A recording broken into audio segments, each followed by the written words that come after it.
और राजधानी काराकास में भूकंप का सबसे ज्यादा असर हुआ। 100 से ज्यादा इमारतें यहां पर तबाह हुई हैं।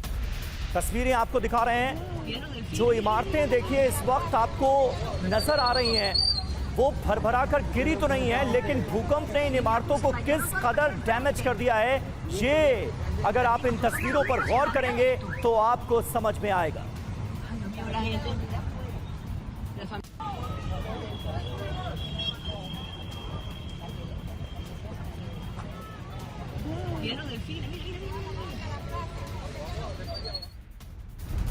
तो ये तीन बड़ी खबरें तस्वीरों के साथ इस वक्त आपके सामने हैं। छत का एक हिस्सा कैसे गिरता है और उसके बाद अफरा तफरी मच जाती है। पहली तस्वीर जो आप देख रहे हैं ये काराकास एयरपोर्ट की तस्वीरें हैं, जहां पर लोग अपनी जान बचाने की कोशिश करते नजर आए। छत का एक हिस्सा भरभरा कर नीचे आ गिरा। ताजा जानकारी ये है कि एयरपोर्ट को पूरी तरह से बंद कर दिया गया है। दूसरी तस्वीर में जान बचाने के लिए इधर उधर भागते लोग नजर आ रहे हैं। और तीसरी तस्वीरें में जो इमारतें नजर आ रही हैं आपको वो ताश के पत्तों की तरह ढही तो नहीं है, लेकिन इतना जबरदस्त नुकसान हुआ है इन इमारतों में कि कब ये इमारतें धराशायी हो जाएं कोई नहीं जानता।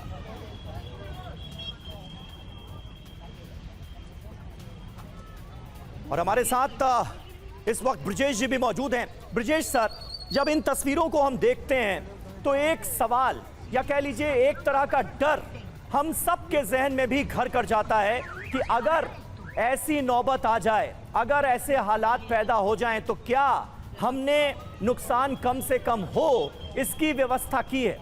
भारत में इतना विनाशकारी भूकंप हमने नहीं देखा बाय गॉड्स ग्रेस, लेकिन अगर ऐसा हो जाए तो क्या हमें उसके लिए भी तैयार नहीं रहना चाहिए, क्योंकि अंदेशा तो भूवैज्ञानिक ये जताते हैं कि इस तरह के भूकंप इस रीजन में भी आ सकते हैं, तेज तीव्रता वाले भूकंप आ सकते हैं। हमारे यहाँ तो तैयारियां भी नहीं है उस तरह से। हमने देखा जैसे जापान में तैयारियां की गई हैं, क्योंकि 9.5 तक के भूकंप की तीव्रता वाले भूकंप जापान ने झेले हैं, लेकिन हमारे यहाँ क्या वो तैयारियां होनी चाहिए? समीर, तैयारियां तो होनी चाहिए और बहुत मामले में हम तैयार भी हैं। हिंदुस्तान को सिस्मिक एक्टिविटी के हिसाब से 5 जोनों में बांटा गया है जी।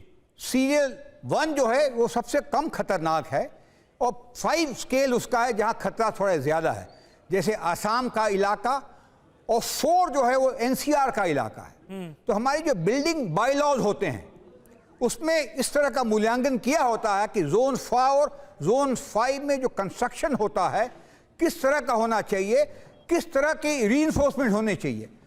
हाई राइज बिल्डिंग के अंदर खतरा सबसे कम होता है, क्योंकि जो उसकी लोहे की रीइंफोर्समेंट होती है वो टेंजाइल और कंप्रेसिव स्ट्रेंथ दोनों को झेल सकती है। बिल्डिंग हिलती जरूर है, साइड वॉल गिर सकते हैं, लेकिन ज्यादा नुकसान नहीं होता। तो ये एक तरह का चीजें हिंदुस्तान में लागू है सर, लेकिन चिंताएं तब बढ़ जाती हैं। हाल की घटनाएं हमने देखी, आग की घटनाएं देखी, ह्यूमन एरर, सिस्टम के एरर से उससे डील करना मुश्किल हो रहा था इन इमारतों में।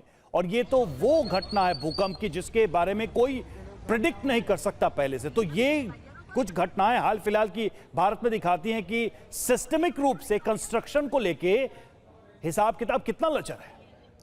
देखिए, ये तो एक चीज है जो होना चाहिए, ये प्लान है और लोग करना भी चाहिए। सरकारी बिल्डिंग्स आमतौर पे होते भी हैं, मगर प्राइवेट बिल्डिंग में कॉर्नर्स कट करके शायद उसका उतना उस तरह से बिल्डिंग बनाते नहीं है।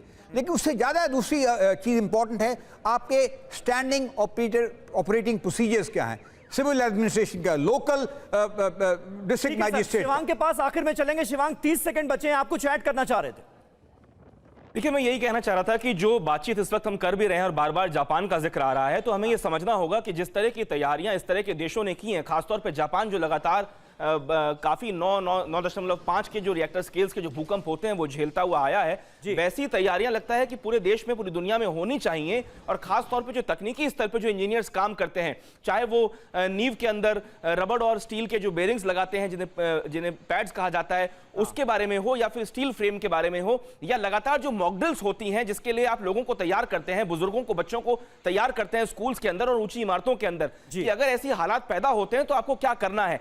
क्योंकि लोग इस तरीके की सिचुएशंस के लिए तैयार नहीं होते, ऐसे में नुकसान जो है वो बड़ी मात्रा में होता है और वही हमने वेनेजुएला के अंदर देखा भी है। बिल्कुल शिवांग, लंबी तैयारी का हिस्सा है जिसमें निर्माण से लेकर मॉक ड्रिल से लेकर लोगों को मनोवैज्ञानिक तौर पर तैयार रखना एक बड़ी जिम्मेदारी है और जिसकी वजह से इन हादसों में होने वाले नुकसान को कम से कम किया जा सकता है। पूरी दुनिया के हर देश में इसकी शायद जरूरत